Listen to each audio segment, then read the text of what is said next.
Oi, turma do segundo ano, boa tarde. Vamos dar continuidade aqui às nossas aulas de projeto de vida.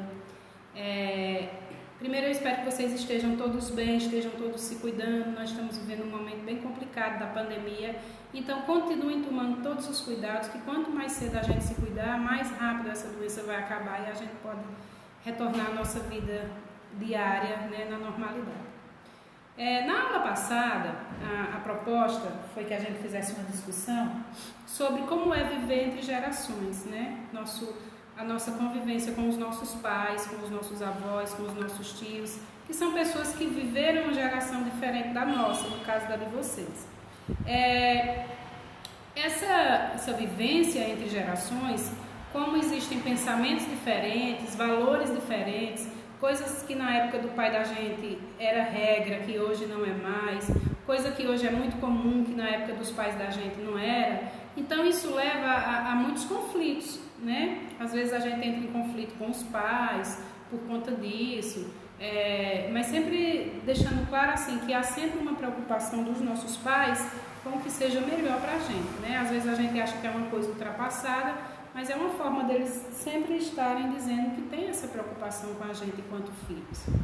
E assim, nessa vivência do dia a dia, os conflitos são inevitáveis, Seja eles em casa, seja eles na escola, nas nossas relações de amizade, nas nossas relações afetivas. E assim, o que a gente precisa entender é que radicalizar, fechar uma questão, não melhora nada.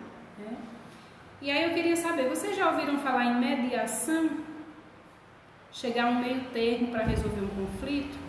Esse texto que eu vou colocar para vocês hoje é exatamente isso. Como ser um bom mediador? Como tentar resolver as coisas sem ser sempre no conflito, no radicalismo? Como tentar abrir mão de alguma coisa, ouvir também o outro, para a gente conseguir chegar no meio termo, numa decisão que seja satisfatória para ambos os lados. Então assim, o texto coloca como ser um bom mediador. Primeiro, sendo um bom ouvinte. Por mais que a gente esteja num conflito, é importante que a gente escute a outra parte. Não é só a gente que tem razão. A razão, ela não pode ser só da gente, sempre. Então, assim, ser um bom ouvinte. É importante que você escute e entenda o que o outro diz.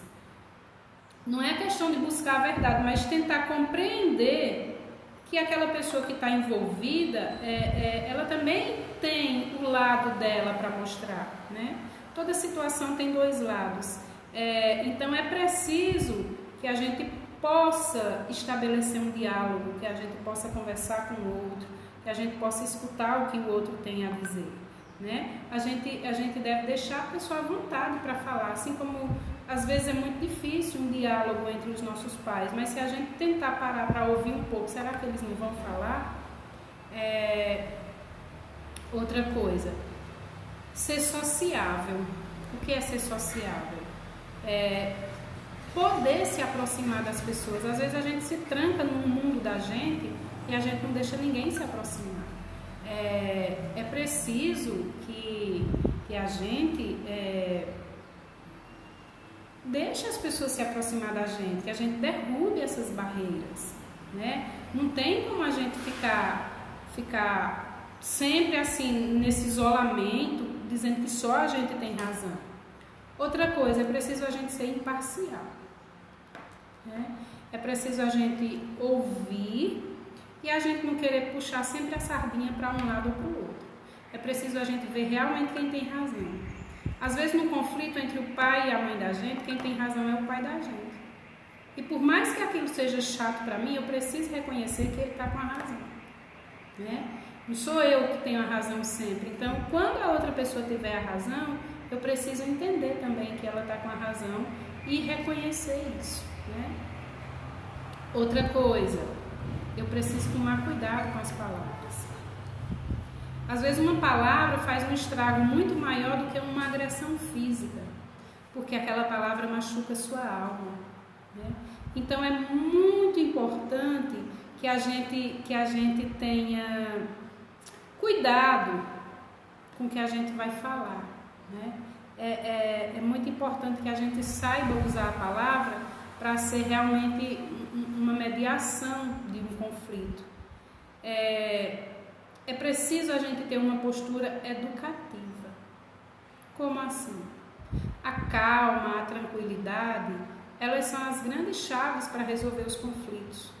Não é quem grita mais alto, né? Não é assim que um conflito deve ser resolvido. Então, assim, a gente precisa levar o outro a compreender que a gente pode resolver uma situação da melhor forma possível. E não sempre querendo ter razão, e não sempre gritando, e não sempre querendo estar por cima. Outra coisa que a gente deve ter em mente é a questão da responsabilização. Eu preciso me responsabilizar pelos meus atos, né? Eu preciso responsabilizar a outra pessoa quando ela está errada pelo ato dela. A gente precisa dizer às pessoas quando elas são responsáveis, quando elas estão certas e quando elas estão erradas. E quando elas estão erradas, o que é que isso acarreta? O que é que isso traz? As pessoas precisam aprender a saber que as ações trazem responsabilização, tanto as ações corretas como as ações erradas. E a gente, tendo isso em mente, a gente vai ser um bom mediador e vai conseguir resolver da melhor forma os nossos conflitos, sejam da gente com outra pessoa, ou seja entre amigos da gente também, que a gente pode estar intervindo como um mediador. Então eu gostaria que vocês lessem esse texto, que vocês fizessem essa reflexão interna. Como eu posso ser um bom mediador, né?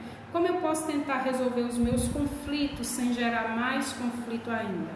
Então, na próxima semana, eu vou propor uma atividade diferenciada que ela vai englobar exatamente essa dificuldade que a gente tem de viver entre gerações diferentes e como a gente ser um bom mediador nesses conflitos que surgem nessas relações. Eu desejo a vocês uma boa tarde, um bom final de semana e na próxima semana a gente continua essa discussão.